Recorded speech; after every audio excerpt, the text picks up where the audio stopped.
Hello and welcome to the Preschool Orientation PowerPoint. We're just going to go through and talk about a couple of things about preschool that you need to know, how the classroom operates, what we do, how we do it, and some of the things that we need within the classroom. All right, let's get started. The littlest raiders. So the preschool staff is in Miss Mozingo's room. There is Mrs. Amy Mozingo, Miss Kimberly Hill, Miss Haley Swain is in room 5 with Miss Jessie Nichols, and then room 6 is Miss Tiffany Snyder, Miss Christina Lawrence, Mrs. Cosentino, and Miss Jamie Nichols. Some important adults within the school. The principal is Mrs. Kim Benton, and the assistant principal is Mr. Dane Sears. You'll see things posted from them on Class Dojo, and I will get to Class Dojo here in a minute. The first face you'll see when you walk into the school will be either Miss Penny Pritchett or Miss Heather Taylor, who are both school secretaries here. And the nurse is Miss Dawn Lord. She is super helpful. She'll be the one that you hear from if she has any questions or if anything health-wise is happening with your child. Also, make sure that if there are any medications that your children need to take or any kind of emergency medication that we need to have here, we need to have that sent in with a doctor's note, and it will go to Nurse Lord so that she has all of that here just to keep everyone safe. Mrs. Whitney Smith is our speech and language pathologist. Mrs. Elizabeth Wharton is the preschool psychologist. Miss Kelly Cole is a physical therapist. Miss Corey Johnson is occupational therapist. And Miss Moore is the school counselor. Some other names that you might hear. Our curriculum within the classroom is called the Creative Curriculum by Teaching Strategies Gold. So we learn through play in our classrooms. We have different centers where we address different kinds of skills. We have a math center, we have a Play-Doh center, we have iPads, we have the sharing table. There are all kinds of different areas within our rooms because we believe, and the curriculum that we follow states, that children learn best through play at this age, and that is how we try and get across to all the things we are trying to teach them. We push into the centers and work with students, but also we let them work with each other, at least this year, hopefully is the plan, so that they can learn from each other because students learn a lot more from each other than they would ever learn from just us. So we are very excited to get started this year.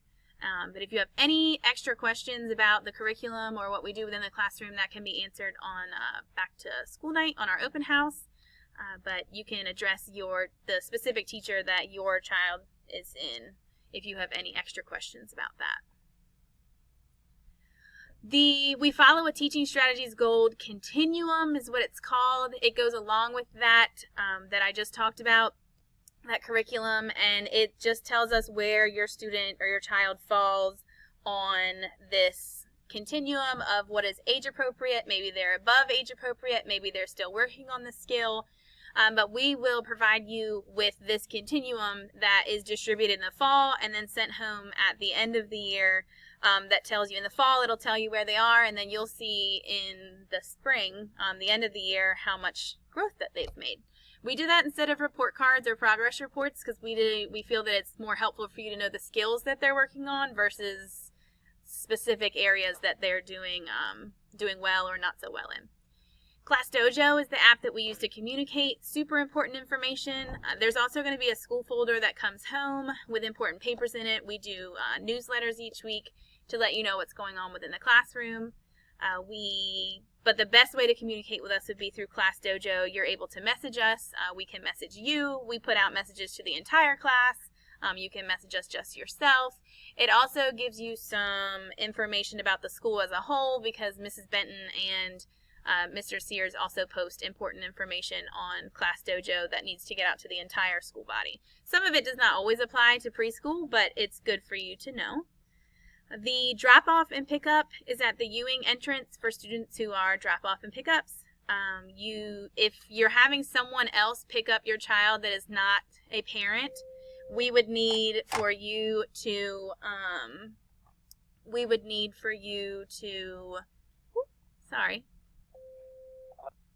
to have the person who is picking up the child to bring their ID with them, and they need to be on that pickup list, or we will need to have you send on Dojo what their name is so that we can check their ID to make sure that who is picking up the child is who you wanted to pick up the child, if it is not one of the parents.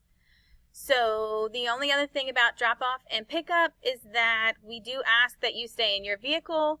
You can unbuckle the student. We're not able to touch or manipulate the car seats. We're not supposed to unbuckle your child for you. If you could have them unbuckled, we will come to the car and we will get them out of the car.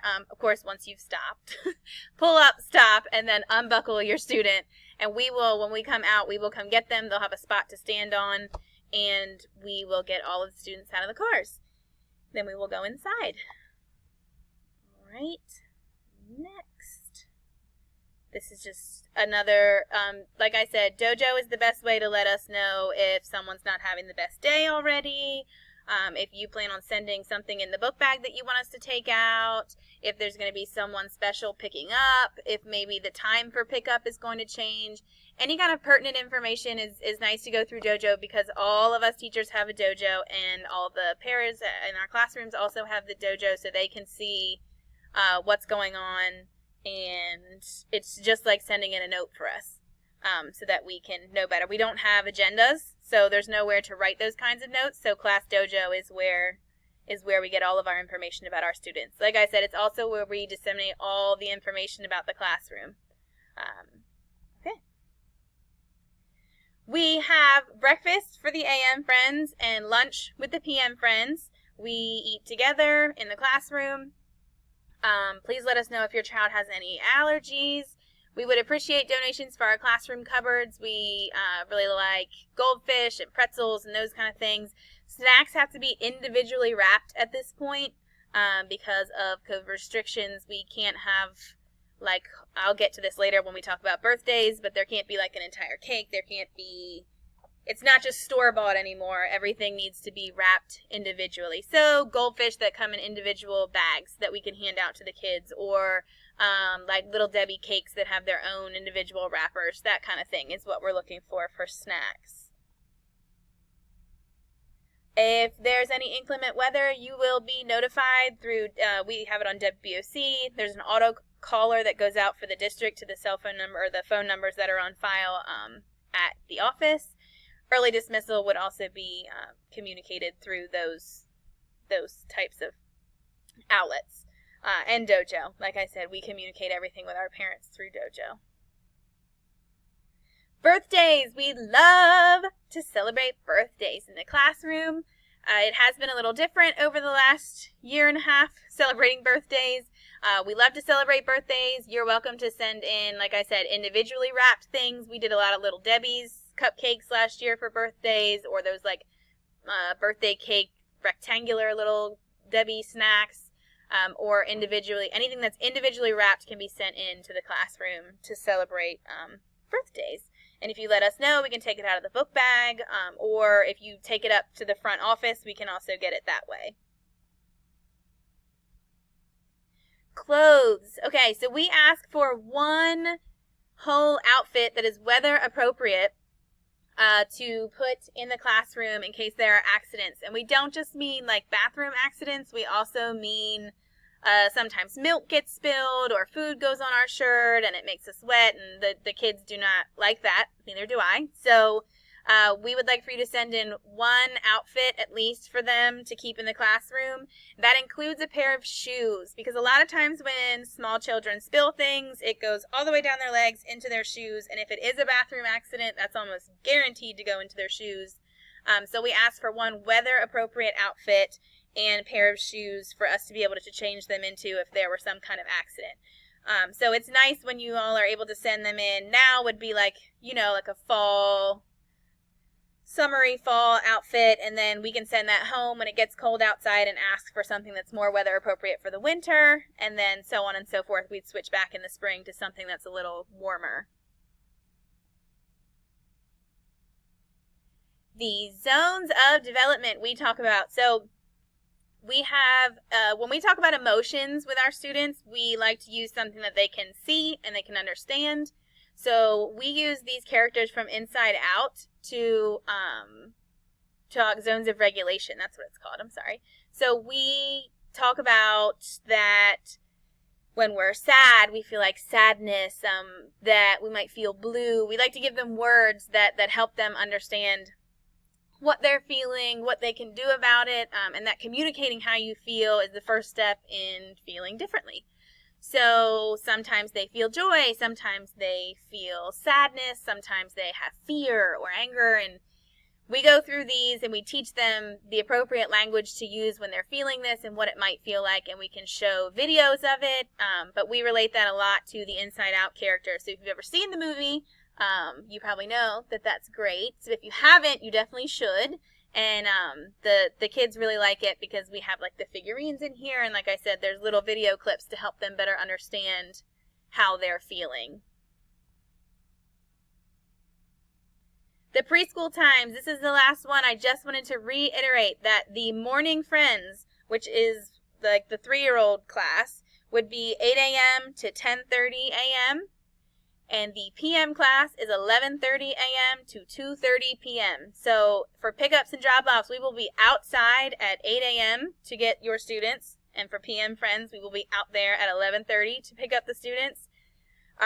And then you all will need to be back to pick them up at 10:30 a.m. for the morning friends and 2:30 p.m. for the PM friends.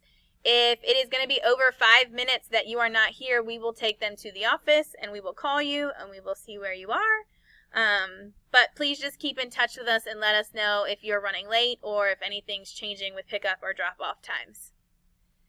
Any other questions that you might have, you can address towards the teacher of your child, but this was just supposed to be a nice little going over everything that we usually talk about at the beginning of the year all together to get out of the way, but this is just an easier way for us to disseminate all this information at one time. All right, thank you for all your participation, and thank you for listening. And again, if you have any other questions, please feel free to dojo. You can call the front office and ask for Mrs. Swain or Mrs. Mazingo or Ms. Snyder and get directed to the correct phone, and we will answer and talk to you. So we love to talk. So let us know if there are any other questions. Otherwise, we look forward to getting our year started.